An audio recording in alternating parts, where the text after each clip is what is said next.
This is The Big Breakdown, a long look back at some of the biggest stories we're covering for you at the Hidden Killers Podcast and True Crime Today.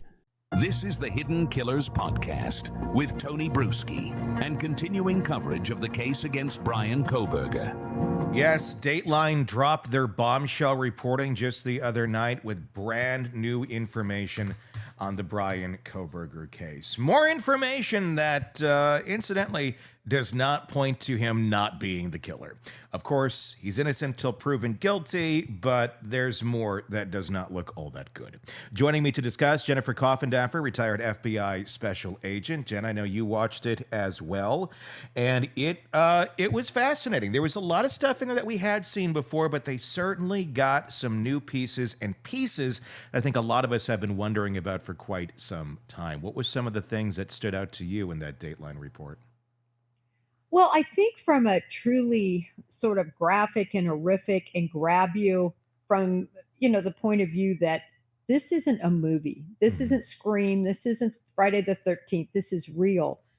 When they discussed Ethan Chapin's legs being carved into, that, for me, I know that seems like a small detail, but it was actually a huge detail for me because of the loathing and the hate and the just everything that came out with that action. Yeah. And knowing that the Chapins have known about that all this time, how difficult it must be for the family. So that jumped out at me, Tony, and many other things, but that one was the real one that got me. I mean, it plays, if we're understanding Bryan Kohberger to be the person that I think a lot of us suspect he is, having the issues with the women, the jealousy of others that are getting these women and he's not. If that's his thing with this, carving into Ethan's leg, I mean, I hate getting gross because it's just, but I mean, it's a piece of the case. I mean, what does that tell you about his mindset? The fact that he went to that degree whoever did this went to that degree in the process of murdering these people. It was because it's unneeded. It's unnecessary. It's not one of the things you need to do to just kill the person. That's even more, that's passion. That's some sort of hate or something. Yeah, no, exactly right. And really, we found out also that it would seem he was sound asleep, drinking all night. It was 2 a.m. They'd been at this big fraternity party. And he slit his artery, right? Yeah. Neck, carotid, I would believe. So there was no need. This wasn't about incapacitating him so he couldn't run or anything like that. And I'm not even sure he needed to kill him, Tony. No. At that point, Xana's dead and he could have left. But no, he not only felt the need to kill him, he felt the need to mutilate him. And I think that just shows the mindset of the torment, the hate of looking at somebody like Ethan and saying, you are everything I could never be. Yeah. I mean, I want to shiver when I think about that because it's so creepy and it's so dark. There was a lot in this, and there were some big pieces. I want to talk about another piece that stood out to me that I don't think got a ton of attention, at least as the Twitter sphere with everybody talking about this. The phone call to the parents the next morning. Bryan calling mom and dad. Oh, to be a fly on the wall to hear that phone call. I mean, I'm not thinking he's like, hey, mom, dad, guess what? I just slaughtered 4 college kids. But I really wonder what the hell that conversation was about because it lasted a good deal of time. What are they talking about there? Like, hey, you having pancakes this morning? Oh, yeah. I got some Mrs. Butterworth on here today. I mean, what do you think that conversation was? Well, and conversations that I believe there were 2, if I recall correctly, one lasting 30 minutes, one lasting 50 minutes. So as you said, these are extended conversations and really right after the murders. When I think about this case, Tony, I think of someone that had such built up rage and anger and hate for so many. We actually got to see and read Kohberger talk about his rage toward his father, how poorly he treated him and what a terrible person he was. And to me, this event would have been so cathartic for him where he said, I'm cleansed. I'm cleansed now. I'm whole. I'm worthwhile. Look at what I've done. Look at how I conquered this. And I think that he called his parents probably in a great mood, just like we see in that selfie, Mhm. and probably maybe even apologizing for recent past actions of not being very nice. And just, I would love to see when was the last time he even called his parents? When the last time Yeah. was he had a long conversation? Dollars to donuts, he didn't call him often. I'm going to guess that too. And especially at that hour of the morning. I mean, it's a weird time to be calling mom and dad, unless mom and dad get up that early and you do too. And this is a normal call time. Maybe it is, but I would love to see if that's a pattern or if that's a really big one off. And I want to know what happened. I mean, the parents, they could be called as witnesses here. So we may end up hearing about what that conversation was like once this trial takes place. Could we not? Well, they need to be called as witnesses. There's so much I think that they could testify about. I mean, we have everything from the K-bar knife. Hmm. They need to be asked, did you order that? Was it your did you ever use Kohberger's computer? Because I think forensically they're going to show, we've seen it in the court documents, that it's his keystrokes on his computer. Hmm. But they're going to have to completely exclude that anybody else in that family used his computer to take that K-bar knife, and they're going to want somebody or everyone in the Hmm. family really to say, it wasn't me, I didn't do it. And if they know Bryan ordered it, Hmm. we need that testimony. We have the ride back. How did that happen? I think it's very interesting that when he went to college, at least my understanding is he went by himself. Hmm. So why did he want Pops to come drive back with him? And what all was discussed? Was anything hidden on that drive? Yeah. Remember, they took that circuitous route. Uh-huh. Yeah, that's true. It was a bizarre route. It was not necessary. They went like an extra. I used to know the number, but it's several hours out of the way to get to where they're going in Pennsylvania, which didn't make a whole lot of sense. But yeah, I wonder if, and I don't think the dad was aware if he did get rid of something along the way, but I could totally see it where Kohberger was waiting to dispose of something along that route versus the route that went kind of around and out of town a little bit that he took the next morning, which I think is another possible place where the knife could end up being. I know there's actually a search party being put together to look for it now.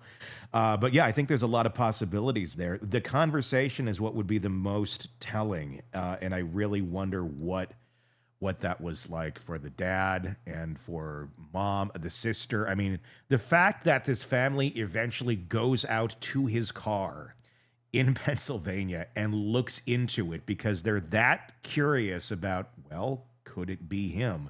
That says a lot that that family is thinking that's a plausible possibility. I think most parents would be writing that, of course, that's impossible. It can't be my son. They thought it was. They thought it was. So they knew a bit more about Bryan than, of course, everyone else did. They're the family. But what is it that they knew? What pieces of his personality made them think, yeah, he could possibly be the guy? Well, issues and issues of raising this kid. Yeah.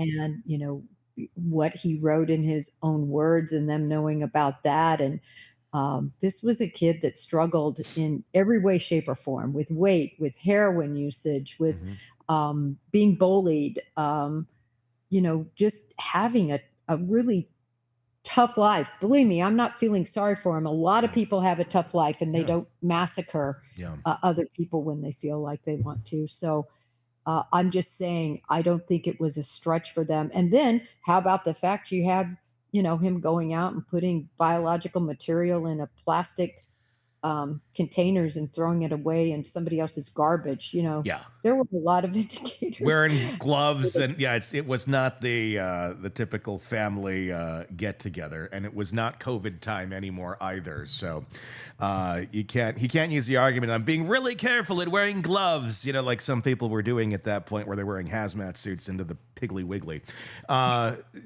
There was other big pieces here too. The first time we got a chance to see the white Elantra in high definition. And I mean, if you watch it frame by frame, you can certainly see it in a lot greater detail, the way that it was presented. Yeah, I mean, and the way of driving, the way he was circling in at first, a little calm. The exit is what got me. After the murders, that car leaving, that was a determined drive to get the hell out of there. Yeah, you pegged it. I mean, we've seen a lot of different footage on social media, but this was confirmed footage from that Ring camera across the way that made it very clear, this vehicle. And not only that it came there, but it came there numerous times that morning, and then 23 times. Now, remember in the affidavit, it was a dozen. Now we're up to 23. Again, not to confuse stalking with surveilling, in my opinion. This was him surveilling that house, understanding where his points of entry and exit would be, learning where the kids might have gone in and out, what their hours were. He was working just like BTK did. That's my opinion. Yeah, and with that, obviously for a while, Bryan Kohberger was studying under Dr. Catherine Ramsland, and Howard Bloom had some reporting about that just the other day, and Catherine has responded to that reporting. I know she responded to Brian Enton, and we reported on that the other day. She also responded to us, and I noticed this yesterday, like 4 days after she sent it to me, because I don't check Facebook messages all that often. And here's what she had to say about the Howard Bloom reporting. The reporting basically stating that he believed that Kohberger may have been doing this to kind of show off to Catherine. Now, that part is not necessarily being disputed. The part that's being disputed is about Catherine's interaction with Kohberger before and after the crimes. I just want to read what she sent to us. I heard your podcast. I have recently made a statement in response to Bloom's allegations because it's not about Kohberger, it's about me. I had no email correspondence with Bryan Kohberger while he was at WSU. He has not been in touch with us, with me rather, since his arrest. I called his parents as a gesture of kindness, but I do not advise them about the case. I did not call them hours after the arrest, as Bloom claims. I have never talked to his sister about any book. I did not broker anything regarding a lawyer. I have not been invited by the Kohbergers to Idaho. I don't know where they'll be staying. I don't know who Bloom's source is or why he reports information for which he has no proof. And Howard has replied as well on his Twitter, kind of walking some of that back to saying it's a hypothesis. But that's Catherine's response to all of that. If we're just going back to the hypothesis, take all of the pieces of the reporting of her communication out of this, because she says she didn't have it. The idea that Kohberger might have been doing this, and maybe part of the motive was to still be the smartest person in the room. I don't know it was a connection of romance or like, I want to do this for a woman, as we would have seen with like the Reagan attempted assassination. But I think it was more what Howard is saying. It was, look how smart I am too, Catherine. Look, I'm just as smart. I did one better. I didn't just interview the killer like she did with BTK. I became the killer. Not that he would say this and she'd go, "Oh, good job, Bryan. Well, I'm so glad you've took everything I said to heart." Not at all. But I think it'd be a quiet thing that he would get, where he would get his, in the words of Karen Reed, ego bath, because other people would be talking and teaching about this perfect killing that they never found the guy for. But they eventually obviously did. What do you think about that element of his reporting? I'm not really buying it. I think that the rage and anger and everything that built up that would lead you to the point of massacring these kids so far outweighed some sort of, see, I want to show you how great I am. Mm-hmm. I really don't think that was what was flowing through his brain at the time. Could it have been an ancillary, Mm-hmm. I'm going to be as great as BTK and Bundy in his mind in terms of what he accomplished in this murder and what I think could have been preparation for more. I think it could have been an ancillary thought, but to somehow leap to, I'm doing this for my teach. Mm-hmm. Nah, I'm just not buying it. There's just way too much passion and hate and anger in this thing. It is. I mean, it kind of plays into the whole time I've been saying, I feel like he's incel-y, but I feel like this was more of to have the experience to do this than it was for anything else. So he could go back and so he could bask in the coverage of this thing and really feel something like he made some sort of difference. That's why I felt like his reporting, his hypothesis, I didn't feel like it was that far off the mark as being a possibility here. I'd love to know where he's getting this, or if it is just that, if it's all just kind of his own hypothesis. His reporting's usually pretty good, and it usually does pan out. But it's interesting now to see the both sides of this from Catherine's point of view and from Howard's. Catherine being called as a witness possibly in this. Do you think that that could be a possibility, just considering, she was his teacher? There'd be some observations there on behavior. Not that she was communicating. She's clearly said that she was not. But observations of how he handled the material that was being put out there in relation to what he's alleged to have done. What are your thoughts? I think the biggest, thing about this, in other words, the biggest thing that gives some credence to what Bloom said in terms of there being some communication between them, even though she's come out and said, no way. Mm-hmm. And she wants to make that very clear. Yeah. Why is she being called? Because just how he would have acted in class or communications she might have had with him, that could be interesting to the FBI and could, speak to motive and things possibly. Mm-hmm. But does she know so much more than we think she knows? Mm-hmm. And is that why the government is calling her? Because they've interviewed her and they know there's more. I don't know. I mean, I do in no way, shape, or form do I think she knew anything about the crime, like he was going to do anything. Nothing like that. But but just behavioral observations of him before the crime while he was a student. Did he stand out more than others in terms of interest in specific areas that maybe were kind of odd, that maybe others didn't necessarily naturally gravitate to in terms of interest and passion? We know the questions he put out there and the DeSales project he was doing. It was all very, very much focused on your emotions, how you felt during the crime, how you felt after the crime, all these things seeming to try to learn to identify who or what he should feel while doing something like this. And it's not the first time he's recognized he doesn't have feelings or doesn't have emotions or empathy.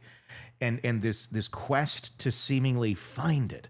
I would be so curious to hear her observations of the time of having him as a student. Yeah, I would be curious. And I think we're going to hear about that because I think she's writing a book. But my question would be, is there more in terms of any correspondence he might have had with her, not that she had with him, or anything along that line? And I always wondered if that's where Bloom kind of catapulted this from, seeing her on that witness list, because I'm not sure that just her observations of him all those years ago, I'm not sure they'd be able to get that in. I guess it depends what she says, but would there be papers? Remember, we saw the paper that I find most interesting on how to conduct a crime scene investigation. That came out, and that was so interesting. Did he do any papers for her that, focused in on some area of import here? I'll be interested to see how it plays out and if she's even called. I would be very much too. But that was her response to that, so we know where she stands. The search history, another thing that we learned about, which we've all been wondering and kind of thinking, oh, this will be good. It is. It's good. It's not good in a good way, but it has a lot of in it that seems to play along with the Kohberger mindset, allegedly.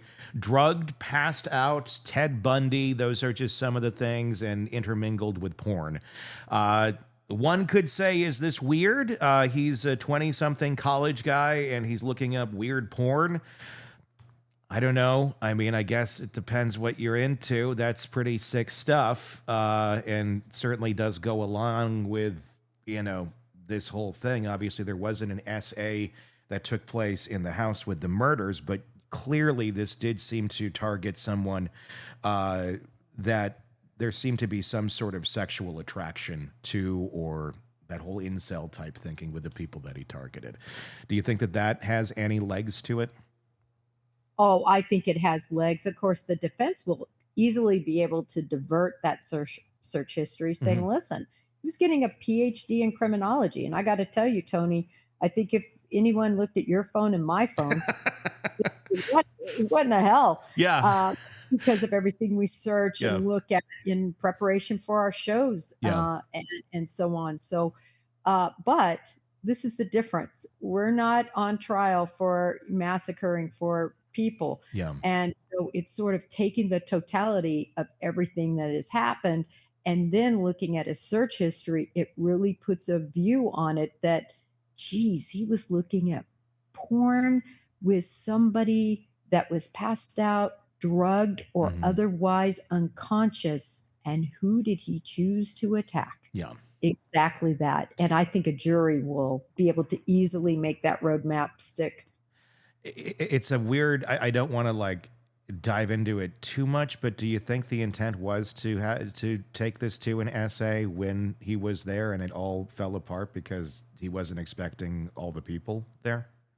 1000%. Yeah. This was 1000%, in my opinion, all about gratification. Yeah. Absolutely. And, I think Kaylee being in bed with her completely ruined all of his plans in that Yeah. area. Thank God. I Yeah. mean, thank God and then not thank God, right? Because Mhm. of poor Kaylee. But I just mean, yeah, it changed and diverted his plan, I think. Yeah. 23 times pinging near that house before the killings. Do you think he planned it for that night? Do you think it was, okay, tonight's the night I'm going to get there and this is going down? Or do you think it could have been one of any of the many, many times he circled that house and this just happened to have been the night that he got his courage up to go in and do what he allegedly did? I think he had planned this and thought about this for so long, at least 8 months, right? That Yeah. was when the K bar was originally purchased. And I think he's thought about it well before that. Hmm. And finally, Tony, he had the courage. Finally, that impulse control took off and he was able to get the courage to go in and do this. But I think he was obviously very well prepared. Look at how he was dressed. He was Hmm. able to somehow defrock all of that clothing. This was very well planned. And but for Xana being up Hmm. on her phone, uh, Yeah. TikTok, I believe it was, Instagramming, Yeah. and coming up those steps, and her really derailing his plans Hmm. to make his escape. Um, maybe he wouldn't have dropped that knife sheath, Yeah. right? I Middle mean, of it. it doesn't seem like genius planning in terms of knowing who's in the house and what you're walking into. It seems like he really rolled the dice there.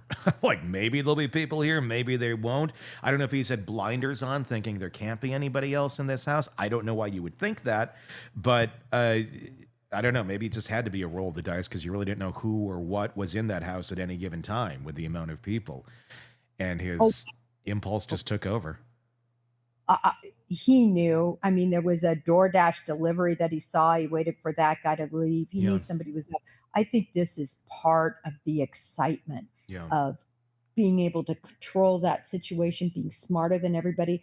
And it really is just like Bundy's situation, which he had searched Hmm. and knew about at the Chi Omega house. Yeah. I mean, certainly, you know, thinking no matter what, who was awake, what the obstacle was, he was going to conquer that situation. And I think it was exciting for him. It's messed up when you, especially when you put everything together, the phone calls, the picture after, and everything that we know. And this is only, we only know a fraction. There's so much more I think that'll be coming out in court because so much has been under seal. And who knows? August, it's not far away, but it's far away. And there's a lot that I'm guessing will be dropping between now and then. Wondering still if he's going to plead out if the cards get too tough against him. Do you think anything would put him over that line to try and do that? No way. No. He's eaten this up. He's not going to plea. He knows that even if he does get a death sentence 20 years from now, when it's the time, who knows what will happen? Yeah. I mean, look at Hanson. Yeah. Look at all of that, band of murdering, heathens. They were sentenced to death, and then their sentences were all commuted. And so he knows how long this process takes, and I think he's going to stick with it. Joining us is Shavaun Scott, psychotherapist and author, to help us separate the calculated from the compulsive and the creepy from the clinically relevant. Shavaun, based on what Dateline has revealed, and we have some clips we'll watch here in just a few moments, Kohberger searches about how to go about life here. His fascination with serial killers like Bundy, his repeated trips near the victim's house. How much of this looks very much like premeditation versus some sort of impulsive obsession? And what can those behaviors tell us about his underlying psychology? There's a lot there. Yeah. Yeah. One of the things that I was waiting to hear was, what kind of porn is this guy into? Because it carries tremendous significance when you're dealing with people, who have accusations of sex offenses. You want to get into their internet history. And so what I heard is that he was looking for porn related to women who were drugged, sleeping, unconscious. And that, that's kind of a red flag. It's obviously a genre out there for some rather disturbed individuals, but it's out there. And the fact that he's looking at it, and he has pictures of women on his phone. The defense is going to argue, look, he was a 20-some-year-old guy. Yeah, he's into some kind of weird porn, but it doesn't make him a killer. There's plenty of guys who are watching porn, and there's plenty of guys who have pictures of busty young women on their phone. That'll be the simple defense. But when all put into context, does it tell us a different story? Yeah, it sure does for me. And the pictures on his phone, big difference if this was, a girlfriend or someone that was consenting to having their photo taken. But if he was sneakily snapping photos of people, and that was the sense I got, these were not people who he knew that, were willing to pose for photos for him. That's another red flag that makes me concerned, is people who are sneaking photos of other people. Yeah, and I don't know how much it was him sneaking the photos as much as it was going on to other people's Instagram accounts and such and just kind of taking the photos, which in itself is a bit of a weird thing to do. I prefer not to see people getting photos that way. There are enough legitimate ways you can look at photos of attractive women. Online, people who have posted things there, but going into other people's personal stuff and taking their photos is, to me, that's something that disturbs me. I would want to look at that person more closely. Yeah, without a doubt. And that's the thing. And we've learned that some of the photos, or Dateline has reported and has learned that some of the photos are of fairly close friends of people that were in that house. We don't know all the details yet. I'm sure it will come out in court. But the fact that the web goes that far. We don't know if there was anything with the actual victims there. But what does that tell us about what's going on here? Was this kind of, was he working? Allegedly, he's innocent until proven guilty. But if in fact it is him, is this someone who's kind of working their way backwards to get forward to where, or to the people they want to get to by going through friends and kind of working it that way? Yeah, it speaks to me of somebody who had a fixation, who was cyber stalking, who was apparently, according to the data about the car being in the vicinity, was physically stalking. And all those things paint a picture that, as the DNA has led back to him, that confirm that. Another thing that was going on, and obviously we've heard about it too with the searches, and it's part of the search history, looking up a lot of Ted Bundy. Yes, obviously he is a criminology student, so I guess not that extremely crazy of a possibility, but when you consider the striking similarities, although Ted Bundy had a charisma about him, Kohberger does not at all. Maybe he was aspiring. He wanted a little bit of Bundy's charisma and didn't have it. It's like Bundy without charisma is basically what it is. But probably someone that Kohberger might have looked up to. That's just speculation. But especially when you put it all into context with that picture at the end of the day, and that's the one we've talked about so many times, the one in the shower with the thumbs up. That seemed to be, amongst other nods, to Bundy as well, with Bundy's thumbs up photo. What do you make of all that? Is this something? Is it show us anything? Does it give it any weight in court that he was looking up Ted Bundy prior to the murders taking place? Yeah, in and of itself, it wouldn't necessarily mean anything. A lot of people are curious about Ted Bundy, all the movies that have been made about him, books written about him. It's sort of like something freakish that people want to understand. But I think, again, it's everything in context here, and taking photos of himself, selfies of himself in the same manner as to look like Bundy. Again, it just puts a layer of creepiness on all of it that, it's another piece of the whole picture that I think does carry weight. It's quite an extreme thing just to jump in and go, I'm going to kill 4 people, or kill anyone in general. Just to go from 0 to that. I'm going to guess there was some buildup here, and there may have been some fantasizing going on. There may have been some, I don't know, test runs in a certain way. Maybe that's part of the car circling the house all those times.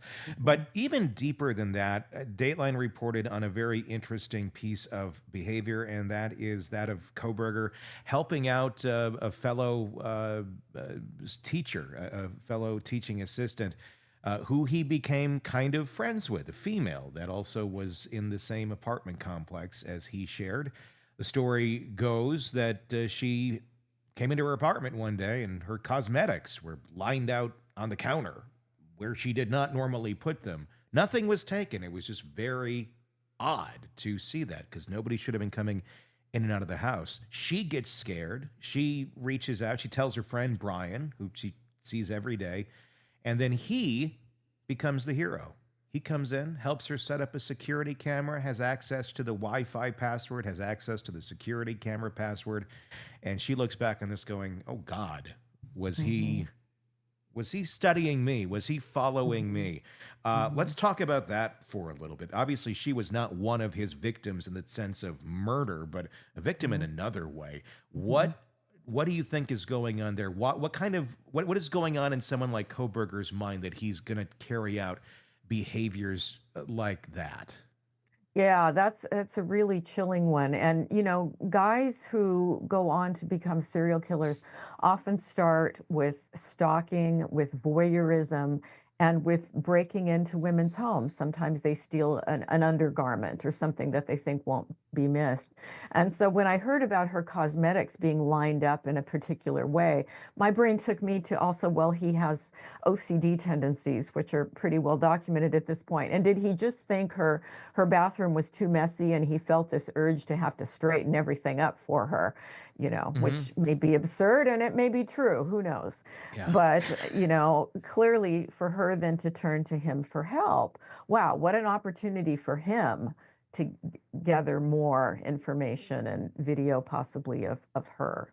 So pretty scary. As non-socially skilled as he is, he seemed to be skilled a bit in just kind of the mechanics of life. Because when you just look at the cause and effect of this, most people aren't going to think, if this happened to them, that their cosmetics are lined up weirdly on their counter, that the person you're asking is the one who actually did it. That's just not something that would normally go through one's mind.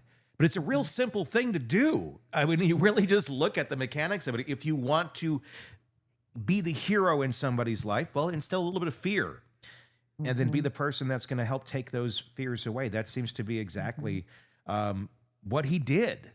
And that's yeah. I mean, it doesn't necessarily then play into the murders though either.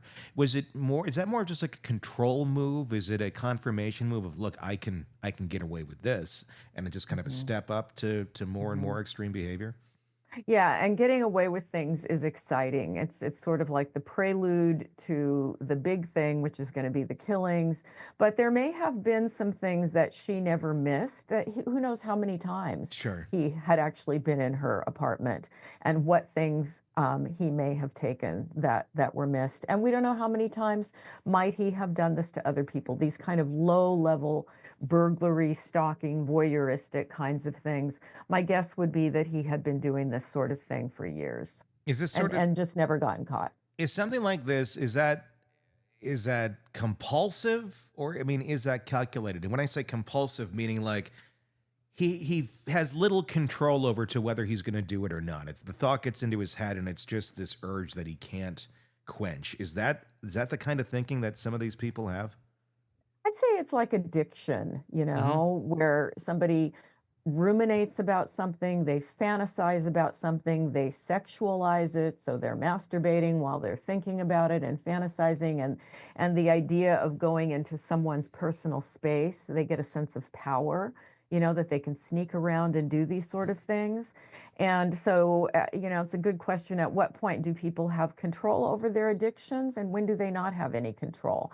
I tend to lean on the side of they've got control, but it may feel very much like a compulsive urge. But, I have a compulsive urge to eat ice cream. I mean, that's as severe as I get, right? Yeah. But I just don't keep it in the house. I can manage that urge because it's in my best interest to not be sitting there eating ice cream all the time. Yeah, I mean, every time, when I see you, when we first log on to this, you always have to put the ice cream bowl down. And I know there's a lot of times you're trying to sneak it between questions, but I get it. So Bryan Kohberger's attorneys just hit pause and basically told the court, hey, we're getting a little more time. We got to look at the menu a little bit more. We got to find out more about his childhood, about all the issues that he may have had, about everything. So when it comes time to kill him, maybe you guys think twice. Seems to be kind of what's going on here. It is it's a high-profile murder trial. You got to make sure the T's are crossed and the I's are dotted, because you don't want to dot the T's and cross the I's. That gets a little weird. It's problematic. Yeah, it causes issues. So why is this going on? Because a recent NBC Dateline episode, they say, blew a hole in any chance of their client getting a fair trial. Now, I mean, come on, let's be real here. Dateline does episodes on all sorts of cases. Kohberger and Ann Taylor seem to be looking for anything they possibly can put their hands on to go and say, technicality, this is fair, somebody said this a lot, but yeah. While at the end of the day, his DNA's on the knife sheath, he has a shopping history of buying the weapon, he's taken a bunch of creepy photos of himself, his car's pinging right there. They know he did it. They have to know. They have to know. At this point, you got to be saying, okay, well, we got to try and save his life. I think that's really what we're up to right now. So they are asking in a new court filing, they're asking that this special, aired nationwide, served up a batch of details that weren't even public yet, like footage showing a car that looks suspiciously like Kohberger's cruising around near the King Road house where the 4 University of Idaho students were murdered. That footage, along with other tidbits, wasn't supposed to be out there, but now it's prime time entertainment. They're basically saying because this is out there now it's impossible for him to get a fair jury trial. I got news for you. Not everybody follows true crime. In fact, a lot of people don't. Because I get asked what I do all the freaking time, and there's some that light up with excitement because they know exactly what I'm talking about. And there's some that are like, huh? What? I don't know about that one. So I'm sure you could easily find a group of, huh? I don't know about that one in a jury. Yep. It's not going to be impossible, Ann, and you know that, and I know that, and everybody knows that. And, well, I don't know if Bryan does, because Bryan, seems to be a bit of a sociopath, but you're going to find a jury. But it is a murder case.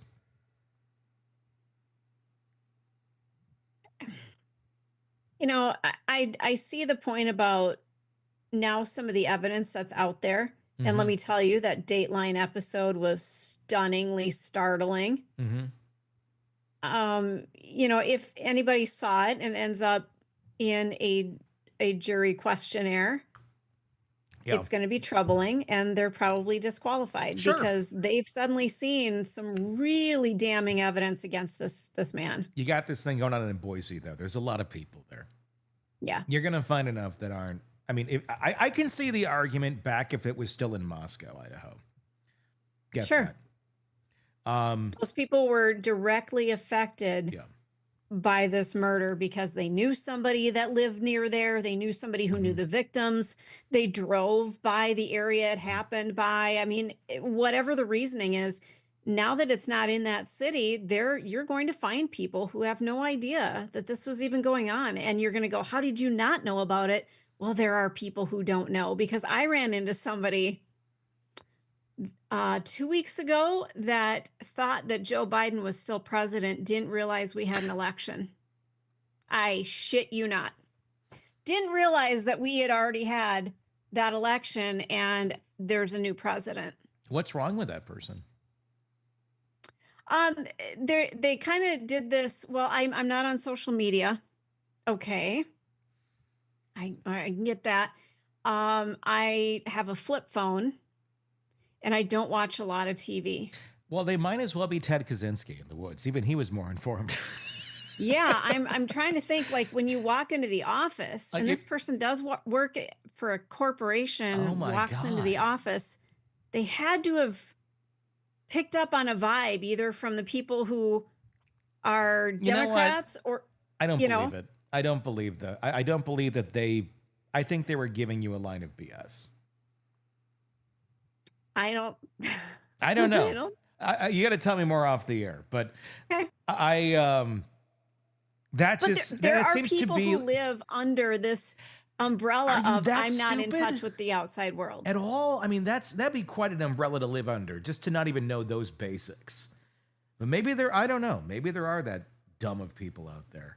I mean, I get not wanting to be participating in it, but I mean, you got to know at least, the sun comes up in the morning and it goes down at night, and just the basics of what's going on in your civilization around you.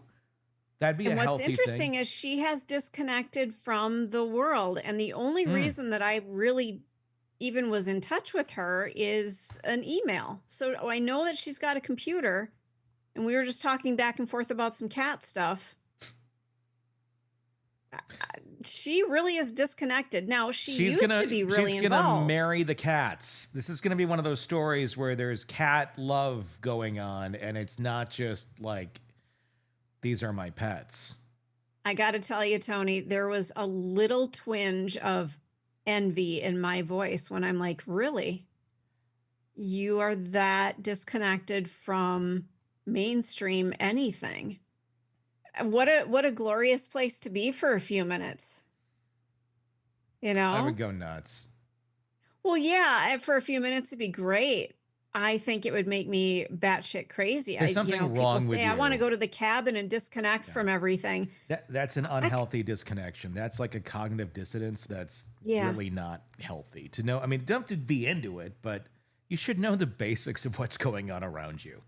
Well, and then when I explain what I do for a living, and you can get the app on your phone, and she Not was on a just flip like, phone.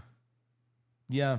Well, hey, it's okay if that's what they like to live, as long as they're not harming anybody. Probably not the healthiest of human beings, but if they're not harming anybody or themselves, or the cats aren't harming them. Yep. Although I'd say you probably have fairly high odds that the cats are going to eat her alive at some point. Oh, alive? Hell, they're waiting for Or when her to she's just dead. die. Like, I'm guessing there's nobody else in her house. Just a wild guess. Correct. Oh, shocker there. So I'm going to guess she'll die, then the cats are going to eat her. That's how this will all end. Okay. And we won't find out until somebody, 3 months after her death says, we need to do a welfare check. I On the haven't heard cats. from her. Yeah. There'll be a welfare check on the cats before there'll be one on Yeah. Yeah, absolutely. Well, Kohberger, if you've somehow missed the case, is the former criminal justice PhD student accused of stabbing four students.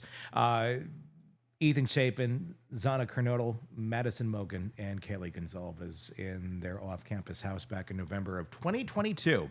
He's pled not guilty. Prosecutors want the death penalty if he's convicted. So yeah, the stakes are a little bit high here. And now his legal team is saying that going to trial in August of 2025 as originally planned would be flat out unfair. Beyond just Dateline. Between the leaked evidence and all this pretrial publicity, they say the jury pool isn't just tainted. It's basically been marinated in media coverage. That'd be a neat flavor of marinara sauce. Ew. You like to see the Rayos or the Prego? Well, okay, let me ask you. As a pasta sauce, do you buy pasta sauce in a can? I do. Or a jar? I don't eat a lot of pasta these days, but I've got a favorite. I have it. I like to make my own, but I do have some go-tos when I don't have any of that. What is your go-to? Classico spicy red pepper. Ooh, that sounds good. So it's kind of in the squarish bottle. I haven't tried that. And spicy red pepper is not findable in all places. They have every other flavor. I can't say I've seen it, honestly. It's really good. Spicy It's got red a little pepper. bit of a kick to it. Nice. Yeah. And what about childhood? Did you have a specific one that your mother would get or anything like that? Or I think ragu was the only one because I'm old. what about Prego? There was Prego. Prego came out probably, I want to say maybe in the 80s. Yeah.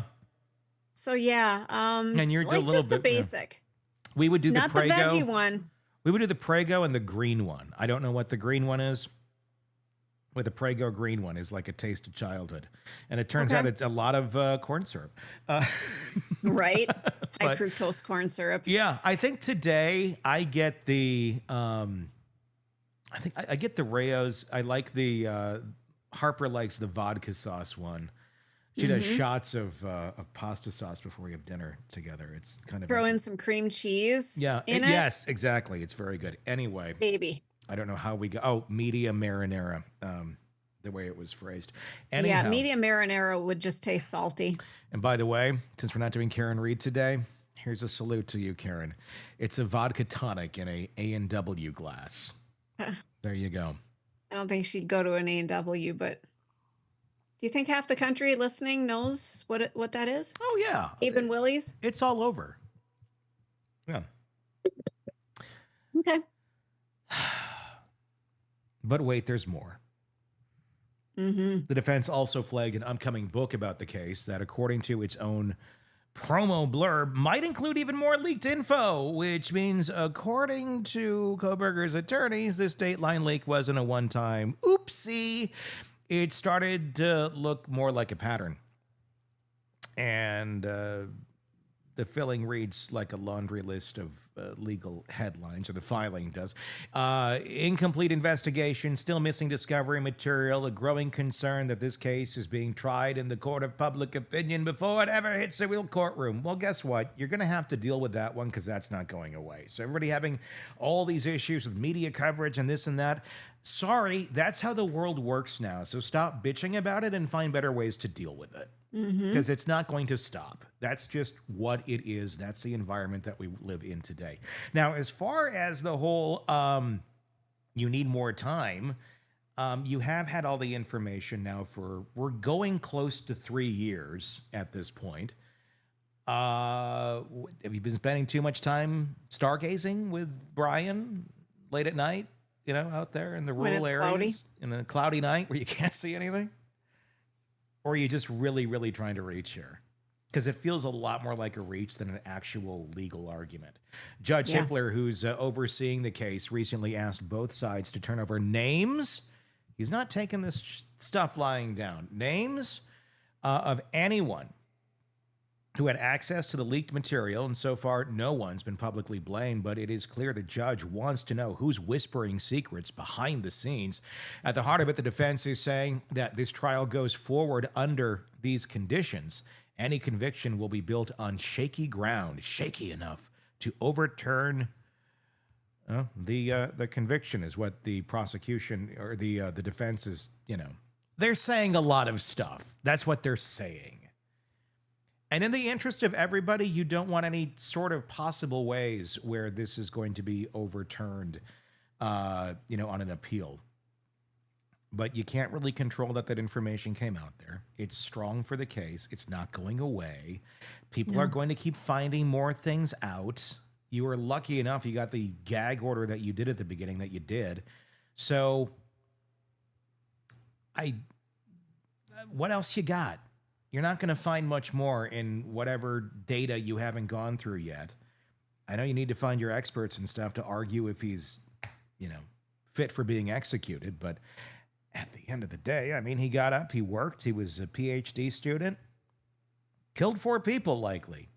I really, frankly, don't give a flying F what happened to him in childhood. Sucks, horrible, yes, not grounds to let you live the rest of your life alive and breathing the same air as us.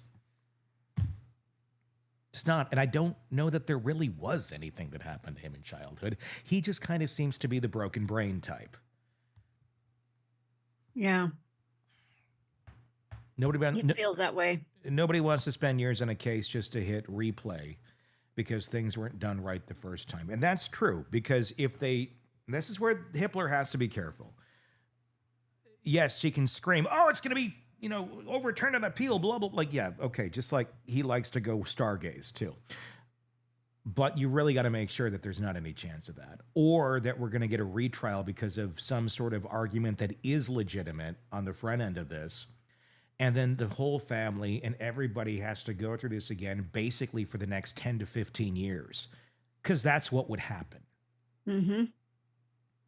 There'd be another 4 or 5 years of getting this case ready and finally go to trial. And you hope that it's ready then. I mean, the longer he has, the more they're going to try and find reasons. They're going for technicalities, and the clock is running out, and they don't have a technicality. And that's what they're going at now. Dateline has there's no allegiance to anything. They can publish whatever the hell they want, whatever they get their hands on. Mm-hmm. So they're not breaking a gag order or anything like that. Now, how they got the information, who knows? I don't know the answer to that. And yeah, I mean, ideally, you don't want people leaking things, but people leak things. It's always happened. It always will. Does not take away from the guilt or innocence of a potential suspect in a case or someone who's being charged with that crime. So, yeah, I don't know how much I buy the we need more time thing. I feel like, I don't know. I feel like she's done a lot of crying wolf. Yeah. And now we're at the point where, yeah, whatever, Anne. I mean, you did your job, but now it's just kind of getting redundant. Third-party culprit, that's what they're going to be supposedly bringing to the table here in the coming days to the judge. It's all under seal. But they're going to have to be specific. They can't just be saying something to the effect of, well, we think it was another masked man that did it with bushy eyebrows. No. That was circling the house and checking it out. And yeah. Somehow his phone is pinging there. Yeah. I mean, they don't have it. And just because someone says they have it doesn't mean they do. Yep. So that's the latest on the Kohberger case. We'll find out in the coming days what the judge is going to decide, because we thought that this last hearing was going to be the last one before the trial. Oh, no. As in everything in this case, it just keeps getting a little more crazier and a little more deep. They want more time. We knew this would probably happen at some point. The defense saying, that trial that's supposed to start here in like 2 months, and we've been getting ready for it for roughly 3 years. Yeah, that wasn't enough time. We got to look more into the background of Kohberger. We have to learn more about what made him who he is today. It really feels like they're, I think they're on let's prevent him from being killed mode at this point. Joining me to discuss, Robin Dreek, retired FBI Special Agent, Chief of the Counterintelligence Behavioral Analysis Program. Is that what you're gleaning out of this, with the defense saying we need more time? Because a lot of the needing more time seems to focus not so much on his innocence, but explaining him so a bullet doesn't go towards his chest. I think I've been trying to do that for a year now. Yeah. It's all they have. It's at certain point, you give defense a lot of credit for the effort, but at certain point, there's only so much extra credit you can turn in to try to sway the teachers to your side. And I think she's done. I mean, and it just looks to desperation at this point, doesn't it? It does. I mean, it is a capital case, so they do tend to take longer, and they really got to make sure those T's are crossed and those I's are dotted, and it's not the other way around where you have a T dotted and an I crossed, because that ends up being grounds for an appeal. It's going to get appealed no matter what. It's going to get appealed no matter what, but the grounds are the point, Right. Like, what are the grounds you're building this idea on? Which is essentially what they're doing right now. Whether or not they expect it to be granted this stay in the trial, they got it on record. So after he's convicted, they can go back and say, see, look at the record. We needed to have these things and they didn't give it to us. So this is now that to be granted, it really depends on the case in chief itself. And if a judge is going to say, yeah, it really wasn't fair, or the judge is going to say, yeah, nice try, have a nice day. But I with something like this, should we grant them a little more time just to be on the safe side? Because you don't want to end up going through this for the next 5 to 15 years should he be found guilty, and then it just goes appeal. Maybe something gets granted, and they got to go through all of it again. You have to have the family go through all the hell again, too. She's throwing a lot of stuff at the wall. This is another strand of spaghetti. Is this one we should look at, or the state should look at and say, yeah, we'll give you a little more time? I don't know. What are your thoughts? I don't know what they would find. Again, I'm not the lawyer. I'm not the judge. I like what the judge has been doing to give them plenty of time. I mean, I think the judge has done a really good job to do all he can to mitigate, like you said, laying that foundation for the appeal, so there's nothing there when they actually do. At the same time, though, so in order to, I think, to reasonably give them more time, they'd have to be more specific about for what. Like if you actually had a psychiatrist or a criminal psychologist come in and say, well, we actually have this thing we're looking at specifically that we want to test him for, we want to evaluate for, so we can bring in more experts to testify on, that would make sense. But right now, they want more time to do a fishing expedition. I don't think you get more time for fishing. I think it would have to be more specific than that. It seems like that's all Ann Taylor's been trying to do is fish on this one. That's got to be a 100%. difficult job for her to, because at some point, look, there's no fish left in this little pond you got here. It doesn't matter that Bryan is sitting there going, look, a koi, look, a perch. And there's no, there's nothing in the water, Bryan. There really is nothing there. You got to kind of bring him to reality, but I don't know that he's capable of that. His attorneys are arguing that they can't select the right experts without finishing their profiling and trauma investigation. So expert witnesses, I don't want to say they're a dime a dozen, but, there's all different types of expert witnesses out there. There's some that are really good, and there's some that are not so great. And you pay them to help testify for you on different areas of whatever your case may be. And this one, I guess it would be to the mind of Bryan Kohberger of how he couldn't have possibly done this. I'm wondering if they're really running into the issue of they can't find an expert witness, period, that will go onto this case and somehow stand up for Bryan, because they're going to have their own data that they're coming in saying, here's how this works. And if that doesn't go in line with what their story is, that's not going to help Bryan. I don't know if they're finding anybody is what I'm wondering. Well, I don't think there's anyone to find, because I think they're trying to do one of two things. Again, I don't know what they're actually doing, but I would think that they're either trying to find someone to say, because of his background, his behavior arc, he's incapable of this behaviorally, or they're trying to mitigate it, saying he did this because of all these things. So he's not responsible for the actions because of this, to try to lessen the impact, so he doesn't get the death penalty. In either case, both would require, I think, a whole new psychological profile and evaluation that just doesn't exist. And so I think they're having a hard time finding an expert, because they're trying to find an expert to give him a diagnosis that is non-existent. They want to find, they're trying to create something that's just not there, just kind of like the autism attempt they made. After she mentioned it, we did all the research we could to find cases of that being used in cases like this, and it doesn't exist. And so that kind of fell flat. So I really think there's a lot of invention attempts going on here. She's trying to psychologically innovate her way to keep him alive. And that's a challenge to do, is because this industry of psychology has been around a long time. The DSM is very, very encompassing of all the different psychological effects and psychiatric effects on people, and there's nothing that she can grab onto, or an expert can grab onto, because all the experts are saying, oh yeah, it doesn't fit. There's nothing to grab onto that works in their favor. No, I mean, there's a lot to grab onto, but it all points to Bryan being the guy who did this. And that's the interesting part of all this. And I found it fascinating where they go down this road of, well, he couldn't have possibly done this. And they've argued everything now from autism to some sort of physical disorder that he couldn't have possibly. He doesn't have it's one thing after another. Was it a wise idea? I mean, to go down the road of he's mentally inept or incapable of doing this sort of thing, or he's totally capable of doing this thing because this is how he thinks. I don't feel either is a win for him, because in a lot of ways you go down the mental angle of this, and that's really, what drives him. There's some sort of mental problem going on.